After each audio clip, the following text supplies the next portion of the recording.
말씀을 전하겠습니다. 예수님의 죽음에 대해서, 예수님의 부활에 대해서, 예수님의 보혈에 대해서, 예수님의 이름에 대해서 이 시간에는 말씀을 드리고자 합니다. 첫 번째, 예수님의 죽음입니다.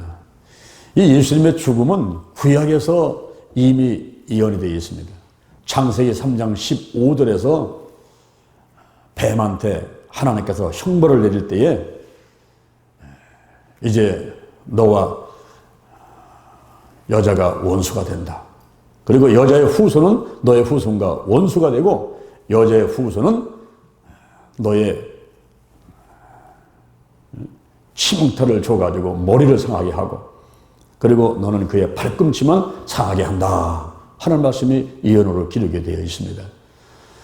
또한 창세기 3장 21절에서 아담과 하와가 범죄를 했을 때에 짐승을 잡아서 가죽옷을 지어 입히는 것은 바로 예수님께서 십자가 위에 못 박혀 돌아가시면서 그 보혈의 공로로 우리에게 의의 옷을 입혀줄 것을 예표하는 일이었습니다. 그리고 신약에 와서도 많은 예언에 대한 말씀이 기록되어 있는데 예수님 스스로가 내가 이제 앞으로 죽게 될 거다 라고 말씀을 하셨고 그리고 175회 이상이 예수님의 죽음에 대해서 예언을 해놓고 있습니다. 특히 신약성경에 보면 7959절인데 53절마다 한 번씩 예수님의 죽음을 예언해놓고 있는 것입니다. 그러면 왜 예수님께서 십자가에 못 박혀 죽으셔야 됐을까요? 그것은 바로 속량 때문에 그런 것입니다. 이 속량이라 하는 것은 값을 주고 사는 겁니다. 여러분들이 시장에 가서 상점에 가서 어떤 물건을 살 때는 돈을 주고 라면 하나 사시고 뭐 배추 하나 사고 할 때에 그 값을 지불해야 그 물건을 내가 살 수 있는 것이고 값을 지불한 다음에 갖고 와야 도둑으로 안 물리지 그냥 집 앞에 나오다 보게 되면은 잘못하면 또 경찰서 가게 됩니다. 그래서 값을 치르고 사는 것은 속량이라는데 로마서 6장 23절에 죄작선 사망입니다. 아담과 하와의 원죄로 인해서 우리 모두는 그 죄가 전가돼서 죽을 수밖에 없는 운명 가운데 처해 있거든요. 그때 예수님께서 우리의 죄와 저주의 값을 치르고 이제 주의 이름을 부르는 사람들은 구원받게 하기 위해서 십자가에 못 박혀 돌아가신 것입니다.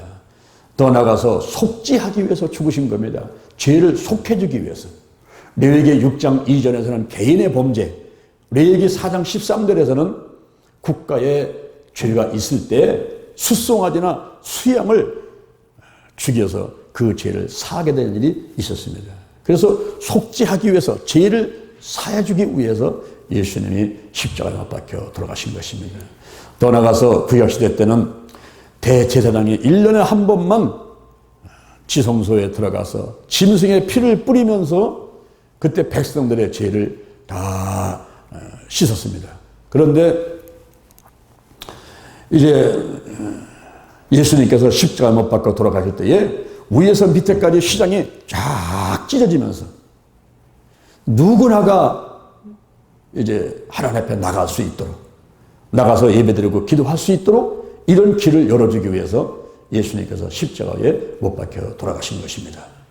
그러면 예수님께서 십자가에 못 박혀 돌아가신 그 일로 인해서 우리한테는 어떤 복이 왔습니까? 갈라디아서 3장 13절에 보니까 그리스도께서 우리를 위해서 나를 위해서 여러분을 위해서 그리스도께서 우리를 위해서 저주를 받은 바 되사 율법의 저주에서 우리를 속량하셨으니 이는 기록된 바 나무에 달린 자마다 저주하라 있는 자라 하였음이니라. 이는 그리스도 예수 안에서 아브라함의 복이 이방인에게 미치게 하고 또 성령으로 말미암아 믿음으로 말미암아 성령의 약속을 받게 하려 함이니라. 그랬어요. 우리가 믿음으로 인해서 믿습니다. 이 믿음으로 인해서 이제 성령이 말세지말에 온다는 모든 육체에 부어진다는 그 약속대로 우리가 성령을 받게 만들고 그리고 아브라함의 복이 예수 믿는 사람들에게 오게 만든 것입니다.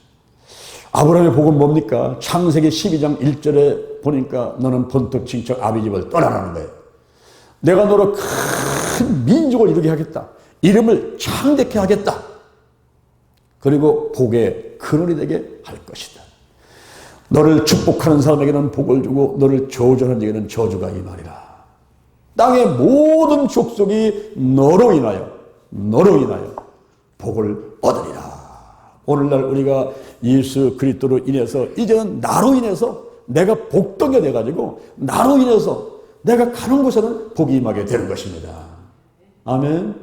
내가 가정에 가면 가정에 복이 임하고, 교회 가면 교회 복이 임하고, 회사에 가면 회사에 복이 임하고, 제가 가는 곳에는 복이 임하게 되는 이런 놀라운 축복이 저 여러분에게 임하게 된 것입니다. 제가 직장생활에 있을 때였습니다. 아식사라는 회사에 전화가 와서 사장님을 찾았어요. 사장님을 바꿔주더라고요. 그래서 사장님을 보러 왔습니다. 저는 직장생활에서 일하는 전도사인데요. 그 아식스에 예수 믿는 사람이 몇 명 됩니까? 그랬더니 아유 죄송하지만 나 혼자입니다. 사장님이 그러시는 거예요. 제가 직장마다 다니면서 예배 드려주고 복음화를 위해서 애쓰는 일을 하는데 사장님을 한번 만나뵙고 싶습니다. 그랬더니 아유 얼른 오라고. 그래서 가서 만났더니 그 사장님이 미도파 있을 때에 사장님을 하시면서 그 미도파를 복음화시켰던 분이었어요. 직장인들이 주일날만 교회 나오게 되고 평상시에는 예배를 드릴 사이가 없지 않습니까? 기도할 사이도 없고. 그래서 우리가 직접 직장으로 가가지고 이제 예배 드리고 기도하는 이런 일을 하게 되는데 그 아시스를 찾아갔어요. 근데 사장님이 반갑게 맞아주더라고요. 처음에 그분하고 앉아서 단 둘이서 예배를 시작한 거예요.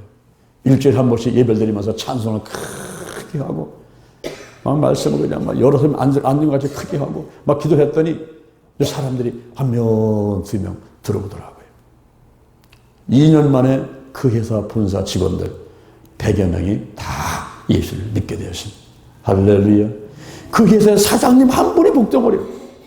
또 장유한 목사가 복덩어리라. 이 가는 곳에 역사가 일어나는 거예요. 오늘날 여러분들이 복덩인 것을 믿으시길 바랍니다. 예수님으로 돌아가신 것은 그것 때문에 돌아가신 거예요. 그 다음에 두 번째 예수님의 부활이 있습니다. 부활이 뭡니까? 요한복음 6장 39절에 다시 살아나는 것이 부활이에요.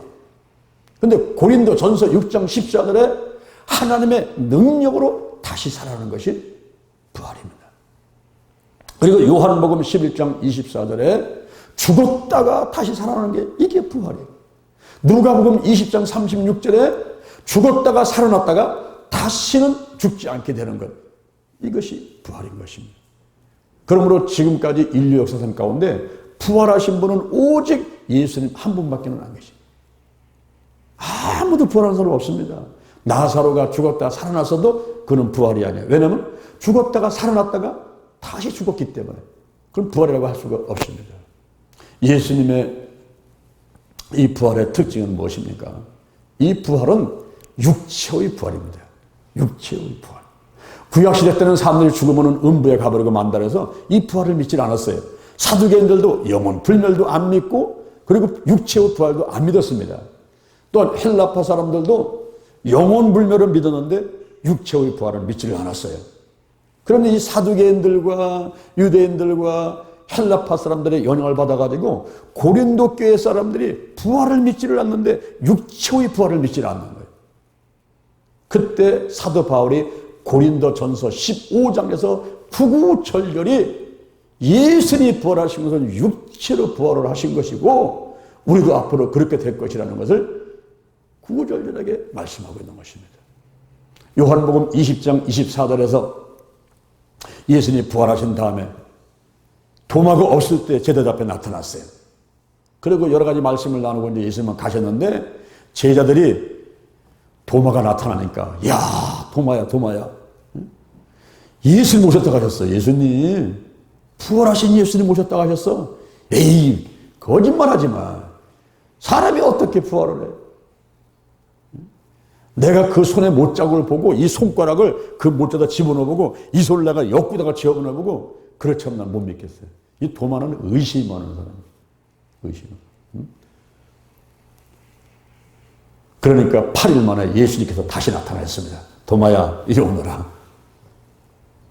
내 못자국 좀 봐봐. 그 손가락을 집어넣어봐. 내 손을 옆구리 한번 쥐어넣어봐. 내가 믿음이 없는 자가 되지 말고 믿는 자가 되라. 그랬더니 아이고 주시며 나의 하나님이십니다. 그럴 때에 예수님께서 도마한테 말씀하십니다. 너는 나를 본구로 믿느냐? 보지 못하고 믿는 자들이 복이 있느니라. 할렐루야. 할렐루야. 예수님이 육체로 부활했다는 것을 누구절절히 얘기를 하는 거예요. 그런데 그 몸은 시공간을 초월하는 몸이었어요. 이 대문을 열고 들어오는 게 아니라 그냥 뭐 생각하면 들어오시는 거예요. 왔다 또 가시기도 하고 시공간을 초월하는 그런 몸이었고 현재 이 가지고 있는 이 신체와 동일한 신체라는 거예요. 동일한 신체.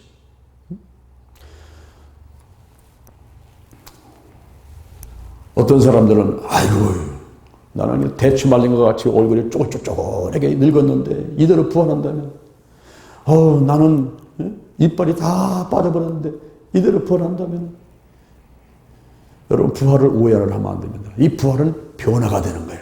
변화가. 고린도전서 15장 42절에 보니까 죽은 자의 부활도 이와 같으니 썩을 것으로 심고 썩지 아니할 것으로 다시 살고. 할렐루야. 욕된 것으로 심고 영광스러운 것으로 다시 살며 약한 것으로 심고 강한 것으로 다시 살며 육의 몸으로 심고 신령한 몸으로 다시 사는데 육의 몸이 있은즉 우리가 보이는 이 육의 몸도 있는데 이것이 변화가 돼가지고 신령한 몸도 있느니라. 할렐루야. 우리의 몸이 변화가 되는 거예요. 변화가. 그러면 예수님은 부활을 했는데 저와 여러분은 언제 부활하는 겁니까? 그 부활은 다 차례가 있습니다. 요한복음 11장 25절에서 나는 부활이요 생명이니 나를 믿는 자는 죽어도 살겠고 또 살아서 나를 믿는 자는 영원히 죽지 아니하리니 이것을 네가 믿느냐 그랬어요. 믿습니까? 데살로니가 전서 4장 16절에 주께서 호령과 천사장의 소리와 하나는 나팔로 진입수사 강림할 때 그리스도 안에서 죽은 자들이 먼저 일어나는 거예요. 그 다음에 살아있는 사람도 하늘로 올라가지고 우리 주님을 영접하게 되고 그 후에는 계속 주님과 함께 있게 되는 그런 일이십니다. 고린도 전서 15장 23절에 각각 자기 차례대로 되리니 먼저는 춘절매이신 그리스도 그 다음은 그에게 붙은 자 예수를 믿는 자들 그 다음은 정사와 권세와 모든 능력을 하나님 아버지께 바칠 때 예수를 믿지 않았던 사람들도 부활을 하는 겁니다.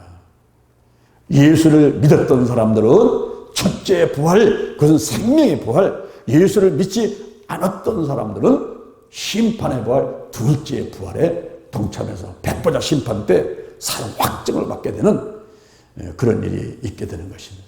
저와 여러분은 예수를 믿었기 때문에 첫째 부활에 동참할 사람들이고 주님 오실 때까지 살아있다고 한다면 죽음을 보지 않고 끌려 궁조로 올라갈 줄로 믿습니다. 그 다음에 세 번째로는 예수님의 보혈입니다. 왜 피가 중요할까요? 레위기 17장 11절에 보니까 육체의 생명은 피에 있기 때문에 히브리서 9장 22절에 피 흘림이 없으면 사함이 없기 때문에 이 피가 중요한 것입니다. 예수님께서는 저와 여러분을 살리기 위해서 겟세마네 동산에서 기도하실 때에 모세 혈관 터지면서 거기에 피가 섞여서 땀방울이 핏방울 되어 떨어지는 이 피를 흘리시고 가시면류관을 쓰실 때 그게 찔려가지고 피를 흘리시고 채찍에 맞으면서 피가 쩔리시고 옆구리에 창이 찔리면서 양손과 양발에 대못이 박히면서 피를 흘려주셨습니다. 그 피에는 어떤 능력이 있습니까? 이 피에는 유월의 능력이 있어요. 어린 양의 피를 좌우석지 임방에 바른 것은 유월을 했습니다. 유월. 죽음이 유월을 합니다. 오늘날 어린 양, 예수 그리스도가 어린 양이신데 요한복음 1장 29절에 지상죄를 지워하는 하나님의 어린 양이다. 그 예수님의 십자가 위에 못 박혀 돌아가신 흘리신 그 피로 인해서 그 피를 믿는 사람들이 죽음이 유월하는 거예요. 저와 여러분은 이 땅에 살다가 이 생명 다 하면 그게 끝이 아닙니다.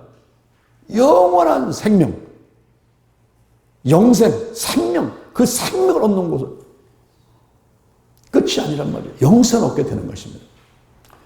바로 유월을 해. 죽음이 유월을 하고 질병이 유월을 하고 문제가 유월을 하고 악한 영이 유월을 하고 예수의 이 예수의 보혈의 능력이 있음을 믿으시기를 바랍니다. 아멘. 예수의 보혈은 치유의 능력이 있어.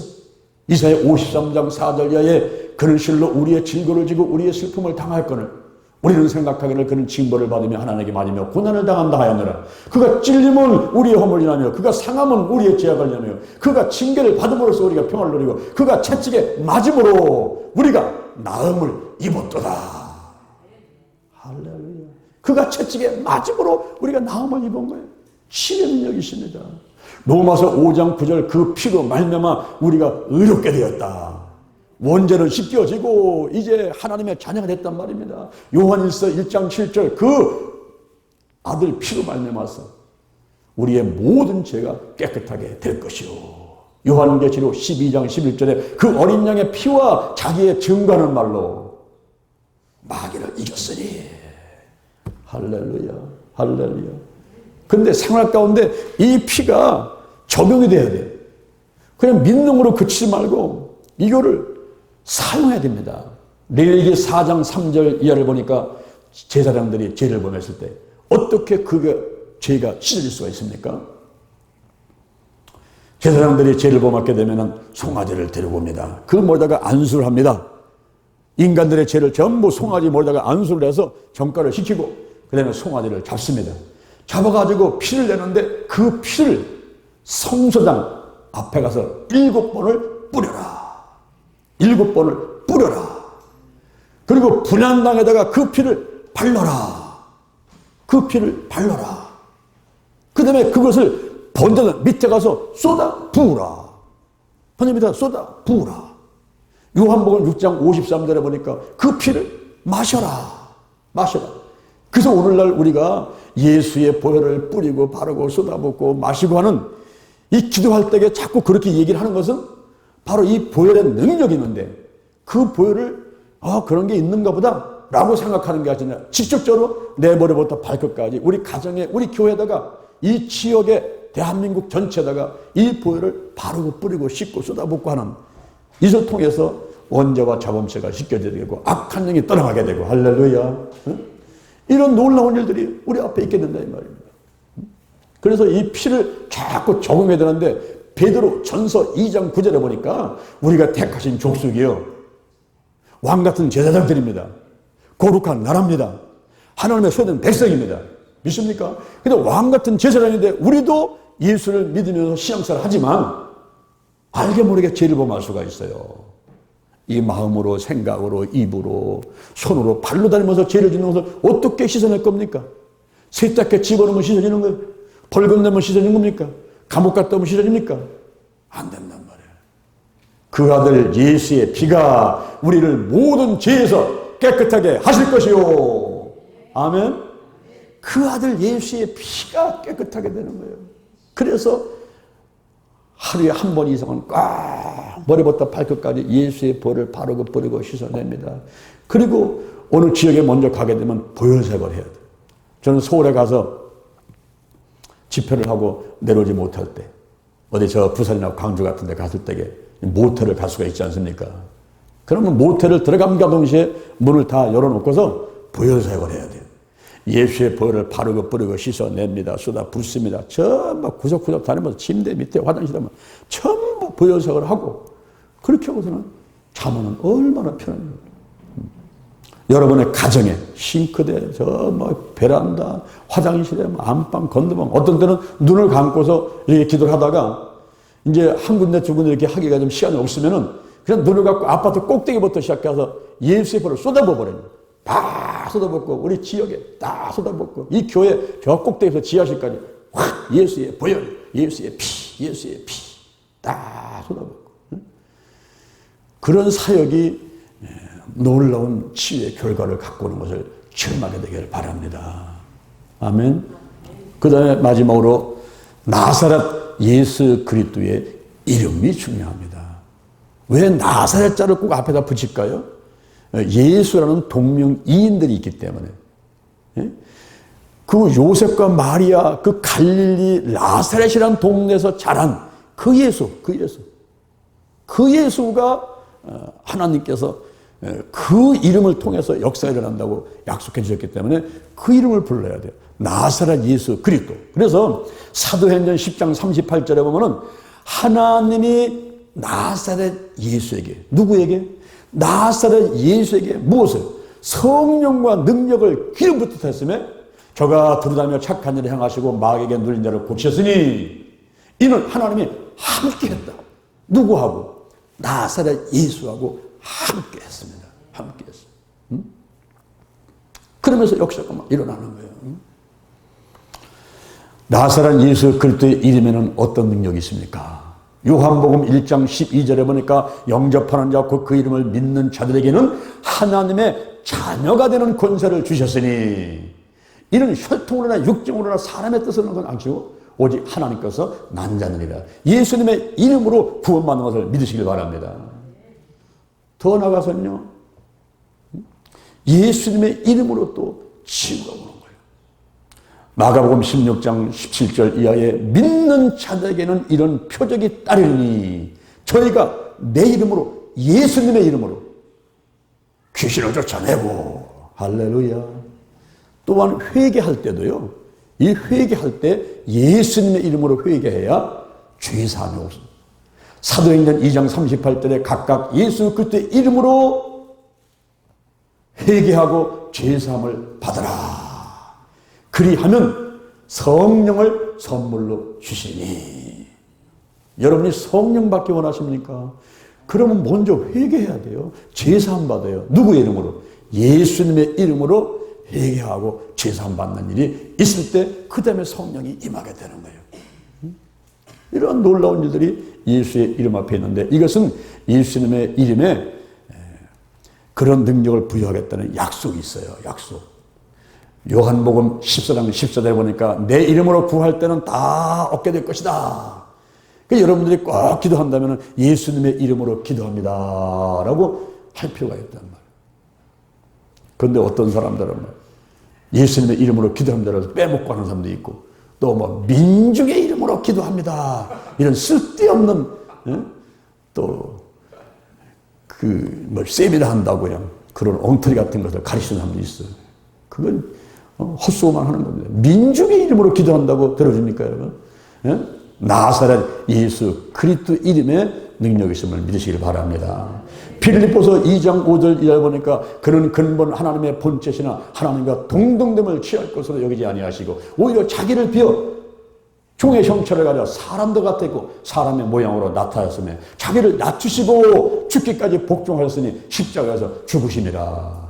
그러므로 하나님께서 그를 지극히 높여서 모든 이름 위에 뛰어난 이름을 주시고 위로 하늘이나 아래로 땅이나 땅 아래 아무 모든 무릎을 예수님의 이름에 꿇게 하시고 그리고 모든 입으로 예수 그리스도를 주라 신뢰해서 하나님께 영광을 돌리게 하셨느니라. 그 예수의 이름, 그 예수의 이름, 그 예수의 이름에 능력이 있음을 믿으시길 바랍니다. 치유사역할 때는 예수의 보혈, 나사렛 예수님의 이름, 성령의 불, 놀라운 역사를 해요. 그래서 항상 기도할 때는 예수의 보혈을 바르고 뿌리고 씻어냅니다. 성령이 임재하옵소서 운행하여 주옵소서. 나사렛 예수 그리스도의 이름으로 면하니 귀신은 떠나가라, 문제는 떠나가라, 질병은 떠나가라. 이렇게 선포하고 명령할 때 그 귀신은 떠나갑니다. 문제가 떠나갑니다. 믿습니까? 여기 한 분의 간증이 있습니다. 이분이 겨울에 난로에다가 기름을 붓다가 잘못해가지고 불이 나버렸어요. 그래가지고 그 집에서 불 난 게 옆집으로 가가지고 무려 12채를 태워버렸습니다. 그래가지고 저는 감옥에 가가지고 8개월을 살게 됐어요. 근데 이분이 가만히 생각할 때 희한하네. 12집이 탔는데 그 13번째 집은 왜 안 탔을까? 그런 생각을 했어요. 나중에 감옥에서 나와서 그 집을 알아봤더니 그 집은 예수를 믿는 집이에요. 보니까 야 이거 교회 다닌다는 게 이게 별거 아닌 게 아니네. 이거 뭔가 있나 보다. 그래서 부인한테 자 나도 계획하겠다고. 그래서 부인은 그동안 그냥 남편 구원시키려고 얼마나 기도를 많이 했습니까? 새벽 기도 와서 하고, 그냥 수요일 날 하고, 또 집에서 하고, 계속 남편 구원을 해서 기도를 했는데, 스스로 교회를 가겠다니까, 아유, 잘 됐다고 그냥 교회를 모시고 갔어요. 그런데 교회를 한 번, 두 번 가더니, 나는 못 다니겠다고. 또 안 나오는 거예요.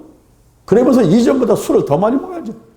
행패를 부리고 집에 와서 막 때리고 난리 피는 거예요. 그런데 이제 어느 날 살살 꼬셔가지고 금요철화 때 데리고 왔어요. 금요철화 때 데리고 왔는데 그 사람을 전혀 모르는 어떤 집사님이 그분들을 보면서 아저씨 보니까 술막이 들렸네요.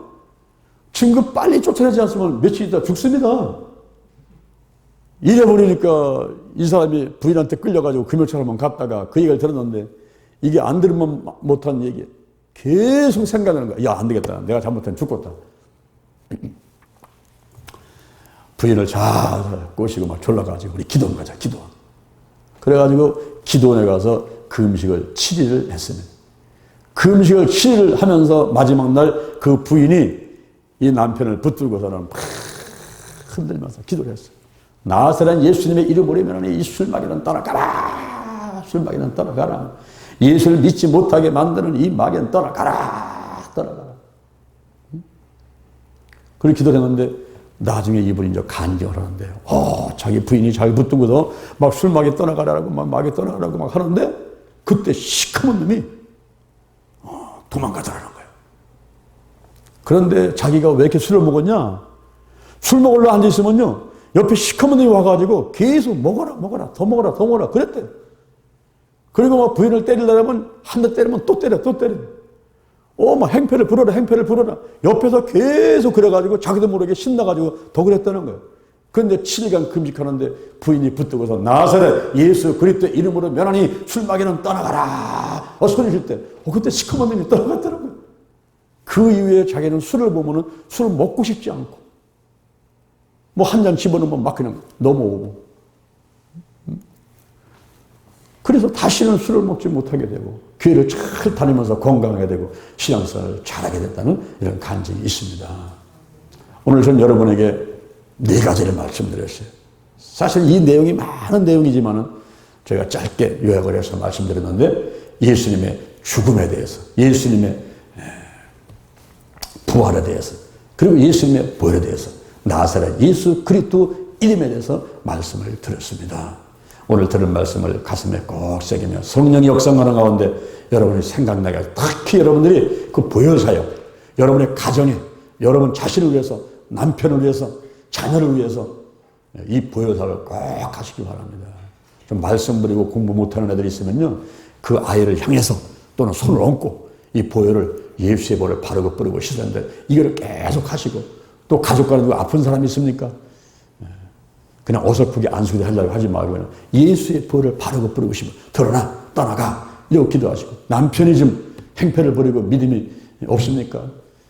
조용하게 남편 잘 때라든가 혹은 잠들라고 할 때 그때 그냥 자꾸 외치는데 내가 소리내면 좀 싫어할 것 같으면 속으로라도 계속합니다. 우리 하나님께서 뭐 시공간을 초월 역사를 하니까 예수를 바르고 뿌리고 씻어냅니다. 이래가서는 그 회의하는 것들을 전부 드러내고 쫓아내서 건강하시고 편안한 여러분과 여러분 가정이 되기를 주님의 이름으로 축원을 드립니다. 우리 잠시 기도하겠습니다.